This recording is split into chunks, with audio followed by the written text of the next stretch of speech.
آپ اور ہم اچھی طریقے سے جانتے ہیں کہ اس ماہ مبارک کی 10 تاریخ کو پوری دنیا کے اندر مسلمان سنت ابراہیمی کو ادا کرتے ہوئے نظر آتے ہیں، یعنی قربانی کی عظیم سنت ادا کر کے حضرت ابراہیم علیہ الصلوۃ والتسلیم کی سنت کو زندہ کرتے ہوئے نظر آتے ہیں۔ حضرت ابراہیم علی نبینا علیہ الصلوۃ والتسلیم نے جو اپنے لخت جگر کی قربانی کے سلسلے میں خواب دیکھا اور پھر اپنے بیٹے کو ذبح کرنے پر آمادہ ہوئے، اور اللہ عز و جل نے ان کے لخت جگر کی جگہ پر مینڈھا بھیج دیا۔ اس پورے پروسیجر کے اندر ہمارے لیے کیا سبق ہے، اور آخر یہ سارا مرحلہ کیوں ہوا، اور اس کے پیچھے کیا غرض و غایت تھی، قرآن کیا کہتا ہے، اور اس سے ہمیں کیا سبق حاصل ہوا، ہمیں سمجھنے کی ضرورت ہے۔ کہنے والے نے سچ کہا ہے کہ رہ گئی رسم اذاں روح بلالی نہ رہی، فلسفہ رہ گیا تلقین غزالی نہ رہی۔ لیکن آج کی سچویشن ایسی ہے کہ صرف رسم اذاں ہی نہیں رہ گئی، بلکہ ساری چیزوں میں صرف رسم اور رسم ہی رہ گئی ہے۔ روح سے انسان بالکل ناآشنا اور ناواقف ہو چکا ہے۔ آئیے سب سے پہلے ہم سمجھتے ہیں کہ حضرت ابراہیم علی نبینا علیہ الصلوۃ والتسلیم کے ساتھ آزمائش اور امتحان کا کون سا مرحلہ پیش آیا، اور پھر حضرت ابراہیم علیہ الصلوۃ والتسلیم کی دعا پر اللہ نے ان کو کس چیز کی خوشخبری عطا فرمائی، اور پھر جس چیز کی خوشخبری عطا فرمائی اسی کی قربانی کے سلسلے میں عالم خواب میں حکم عطا فرمایا۔ حضرت ابراہیم علی نبینا علیہ الصلوۃ والتسلیم کو جب نمرود نے آگ میں ڈالنے کا پلان بنایا، ایک تو ہوتا ہے کسی کا کوئی ایسا جرم ہو جس کی وجہ سے کوئی سزا مقرر کی جائے۔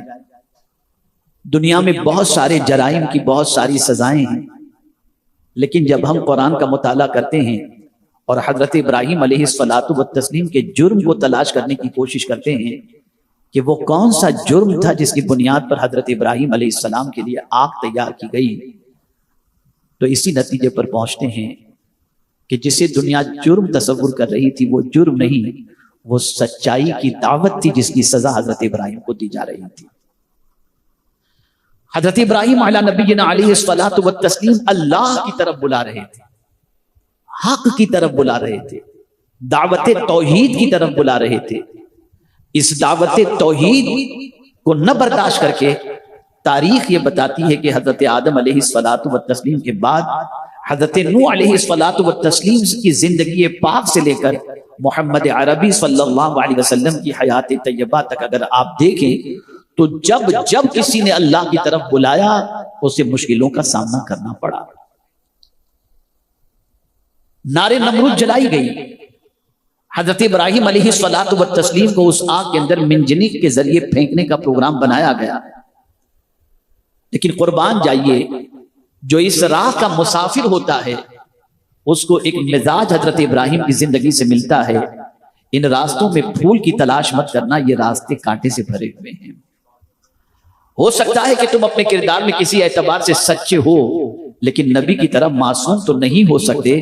جب معصوم نبی بھی دنیا کو اللہ کی طرف بلائے تو ان کے لیے آگ تیار کی جا سکتی ہے۔ تو اے دین کے راستے کے مسافروں، تمہیں یہ ذہن کے اندر رکھنا ہے کہ ان راستوں میں پھول کی تلاش مت کرنا، یہاں راستوں میں قدم قدم پر کانٹے ہی کانٹے ملیں گے۔ لیکن اگر ثابت قدم رہے اور آلام و مصائب کی تم نے پرواہ نہیں کی تو دنیا اگر تمہارے لیے آگ کا انتظام کرے گی تو خدا تمہارے لیے اس آگ کو باغ میں تبدیل فرما دے گا۔ دنیا جلانے کی کوشش کرے گی تو مولا بچائے گا۔ یہ نظام ہے اس سفر کا، اور یہ پیغام بھی اس عظیم سفر کا۔ حضرت ابراہیم علیہ الصلوۃ والتسلیم کو جب آگ میں ڈالنے والوں نے آگ میں ڈالا تو سمجھے کہ حق بھی ختم ہو گیا اور حق کا دائی بھی ختم ہو گیا۔ لیکن جب آگ سے باہر حضرت ابراہیم نکلے تو دنیا نے ماتھے کی آنکھوں سے دیکھا حق بھی زندہ ہے اور حق کی دعوت بھی زندہ ہے۔ حق کبھی مٹنے کے لیے آیا ہی نہیں۔ اور ایک بہت اہم جملہ عرض کرتا ہوں، حق جب اٹھتا ہے تب بہت کمزور ہوتا ہے اور باطل طاقتور ہوتا ہے۔ قرآن اٹھا کر کے دیکھ لیجئے، جب حق کی آواز بلند کرنے والے اٹھے اس وقت ایسا لگتا تھا یہ 1 2 4 کیا کریں گے، لیکن پھر دنیا نے دیکھا کہ مد مقابل بڑی طاقتوں کو یہ حق کی آواز کس طرح سے دبا دیتی ہے۔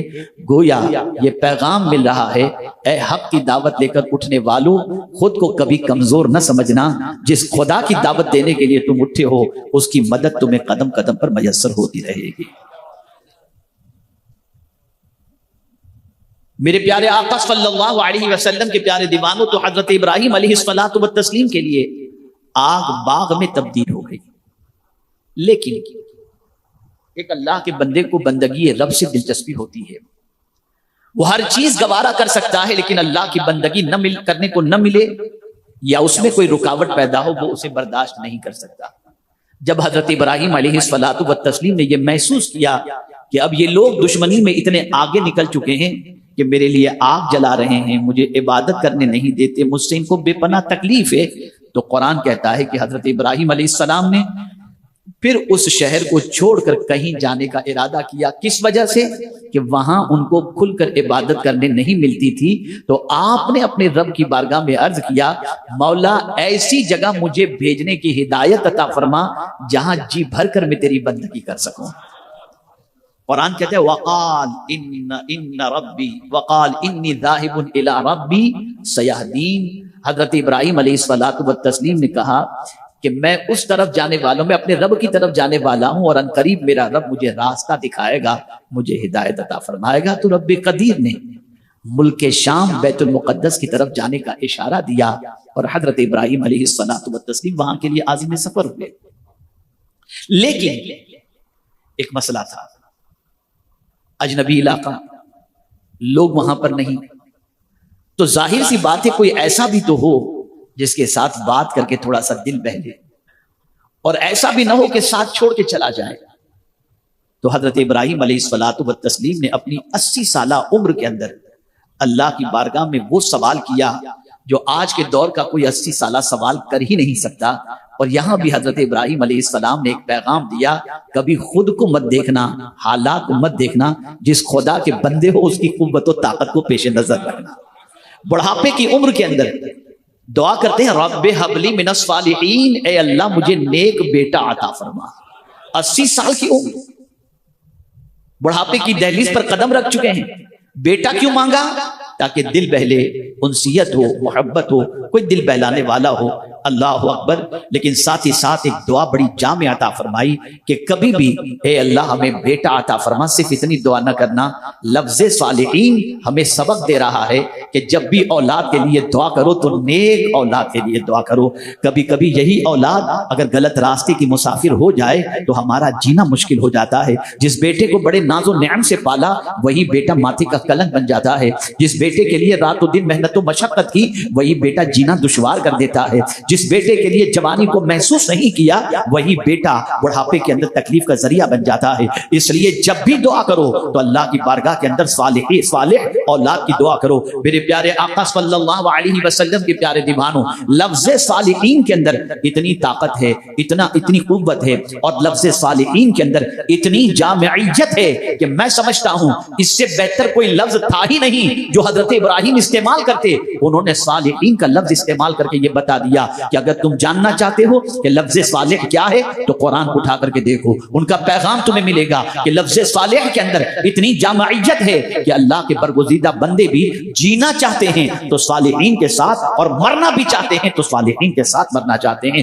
حضرت یوسف علیہ الصلوۃ والتسلیم نے بھی دعا فرمائی، فاطر السماوات والارض انت ولی فی الدنیا والآخرہ توفنی مسلما والحقنی بالصالحین۔ اللہ اکبر۔ اس لیے فرمایا گیا جیو تو صالحین کے ساتھ اور مرو تو صالحین کے ساتھ، اور سنو اگر تمہاری قبر کسی صالح کی قبر کے قریب ہوئی تو جو رحمتیں اسے نصیب ہوں گی اس کے پڑوس میں دفن ہونے کی وجہ سے تمہیں بھی نصیب ہو جایا کریں گی۔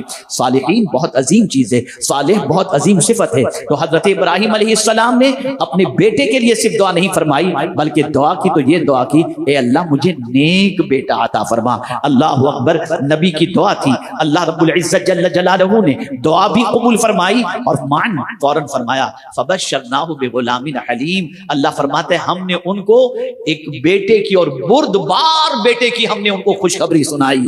اللہ اکبر، یہاں سے یہ بات سمجھ میں آئی کہ نبی حالات کو دیکھ کر کے دعا نہیں کرتے، قدرت کو دیکھ کر کے دعا کیا کرتے ہیں۔ اس لیے جب انہوں نے دعا کی، مولا نے ان کی دعا قبول فرمائی اور ایک بردبار بیٹے کے حوالے سے انہیں خوشخبری سنائی جو حضرت اسماعیل علیہ السلام کی شکل کے اندر اس فرش گیتی پر تشریف لائے۔ میرے پیارے آقا صلی اللہ علیہ وسلم کے پیارے دیوانوں، اب آپ سمجھیں، ہم اور آپ سب قربانی کرتے ہیں، یہ قربانی حضرت ابراہیم علیہ الصلوۃ والتسلیم کی سنت ہے، لیکن آپ دیکھیں صحابہ نے حضور سے پوچھا ما هذه الاضاحی یا رسول اللہ صلی اللہ علیہ وسلم، اے اللہ کے رسول یہ قربانیاں کیا ہیں، قربانی کیا ہے، نہیں پوچھا قربانی کیا ہے یہ نہیں پوچھا، قربانیاں کیا ہیں۔ اور حضرت ابراہیم کی پوری زندگی اٹھا کر کے دیکھو تو کہیں وطن قربان، کہیں جان قربان، کہیں اولاد قربان، سب کچھ قربان کرتے ہوئے حضرت ابراہیم علیہ الصلوۃ والتسلیم کی حیات طیبہ آپ کو نظر آئے گی۔ میرے پیارے آقا صلی اللہ علیہ وسلم کے پیارے دیوانوں، جب پوچھا گیا کہ یہ قربانیاں کیا ہیں تو سرکار صلی اللہ علیہ وسلم نے فرمایا یہ تمہارے باپ حضرت ابراہیم علیہ الصلوۃ والسلام کی سنت مبارکہ ہے، سنت ابیکم ابراہیم، یہ تمہارے باپ حضرت ابراہیم علیہ الصلوۃ والتسلیم کی سنت مبارکہ ہے۔ اب آپ دیکھیں میرے پیارے آقا صلی اللہ علیہ وسلم کے پیارے دیوانوں، اس دنیا میں آنے والے ہر شخص کو اس بات کو ذہن کے اندر رکھنا چاہیے کہ یہ دار الابتلاء ہے، یہاں قربانیاں درکار ہیں، یہاں قدم قدم پر ایثار درکار ہے، قدم قدم پر اللہ عز و جل کی راہ کے اندر قربانیاں مقصود ہیں، کبھی جان کی قربانی، کبھی مال کی قربانی، کبھی خواہش کی قربانی، کبھی اپنی ارمان کی قربانی۔ یہ ساری قربانیاں اگر دے دو گے تب ان قربانیوں کا صلہ اللہ تمہیں دونوں جہاں میں عطا فرمائے گا۔ اب آئیے میں سمجھاتا ہوا چلوں، میرے پیارے آقا صلی اللہ علیہ وسلم کے پیارے دیوانوں، قربانی کے حوالے سے آپ پہلا مسئلہ دیکھیں تو آپ اور ہم جب جانور ذبح کرنے کے لیے تیار ہوتے ہیں تو یہی تو پڑھتے ہیں انی وجہت وجہی للذی فطر السماوات والارض، پڑھتے ہیں نا؟ کبھی اس کا مطلب بھی سنا آپ نے؟ کبھی مطلب بھی سمجھا؟ نہیں، مطلب تو صرف اتنا ہے جلدی جانور ذبح اور کلیجی گھر پہنچے اور پکا کر کے کھا لیں، یہی تو مطلب ہوتا ہے۔ سنو اس آیت کریمہ کا اور اس جملے کا مطلب کیا ہے؟ انی وجہت وجہی للذی فطر السماوات والارض، اللہ اکبر، میں نے سب سے اپنی توجہ کو ہٹا دی، سب سے منہ موڑ کر اس رب کی طرف میں نے منہ کر لیا جو زمین و آسمان کا پیدا کرنے والا ہے۔ کیا ہماری توجہ قربانی کے وقت اللہ کی طرف ہوتی ہے؟ نہیں، ہماری توجہ اس طرف نہیں ہوتی۔ جس عمل کے بارے میں اللہ کے رسول صلی اللہ علیہ وسلم یہ فرماتے ہوں کہ قربانی کے جانور کے خون کے قطرے کے زمین پر گرنے سے پہلے اللہ تعالیٰ قربانی کرنے والے کی مغفرت فرما دیتا ہے۔ آپ مجھے بتاؤ اتنا بڑا اجر جس عمل پر اللہ نے رکھا ہو، کیا وہ صرف گوشت کھانے کے لیے ہو سکتا ہے؟ نہیں، آئیے میں قرآن کی روشنی میں سمجھاؤں، پیغام قربانی کو سماعت کریں کہ قربانی کا پیغام کیا ہے۔ اللہ اکبر، میرے پیارے آقا صلی اللہ علیہ وسلم کے پیارے دیوانوں، دور جاہلیت کے اندر کفار جب قربانی کرتے تو قربانی کا گوشت کعبے کی دیوار پر لگا دیا کرتے اور اسے وہاں پر خون، کعبے کی دیوار کے اوپر خون لگا دیا کرتے۔ یہ دور جاہلیت کا قانون تھا۔ مسلمان حج کر کے جب لوٹے تو انہوں نے سوچا ہمیں بھی ایسا ہی کرنا چاہیے، تو انہوں نے جب قربانی کے خون کو کعبے کی دیوار سے لگانا چاہا، اللہ نے آیت نازل فرما دی لن ینال اللہ لحومها ولا دماؤها ولکن ینالہ التقوی منکم، اللہ کی بارگاہ کے اندر تمہارا خون بھی نہیں پہنچتا، تمہارا گوشت بھی نہیں پہنچتا، اگر اس کی بارگاہ میں کوئی چیز پہنچتی ہے تو تمہارے دل کا تقوی پہنچتا ہے، اللہ کا ڈر تمہارے دل میں کتنا ہے یہ پہنچتا ہے۔ اگر قربانی کرنے والا اس نیت سے قربانی کر رہا ہے کہ گوشت کھاؤں گا اور مزے کروں گا، آپ ذرا سوچو اس کی نیت میں کتنا فتور ہے، وہ اس نیت سے قربانی کر ہی نہیں رہا۔ اللہ اکبر، حالانکہ قربانی کے حوالے سے نیت یہی ہونی چاہیے کہ مخصوص جانور کو مخصوص اوقات کے اندر اللہ کے تقرب کی نیت سے قربانی کرنا، یہ نیت ہے اس قربانی کی۔ کس لیے قربانی کرو؟ تاکہ اللہ کا قرب نصیب ہو۔ یہ قربان لفظ بھی جو ہے نا یہ قرآن سے ہے اور یہ عربی ہے۔ میرے پیارے آقا صلی اللہ علیہ وسلم کے پیارے دیوانوں، یہ قربانی اللہ سے قریب کر دیتی ہے، یہ قربانی اللہ کے قرب کی دولت عطا کرتی ہے۔ انسان یہ سمجھ رہا ہے کہ جانور کے حلق پر چھری چل رہی ہے، نہیں، حضرت ابراہیم علیہ السلام نے کون سا جانور خریدا تھا؟ کوئی جانور تو خریدا نہیں تھا نا،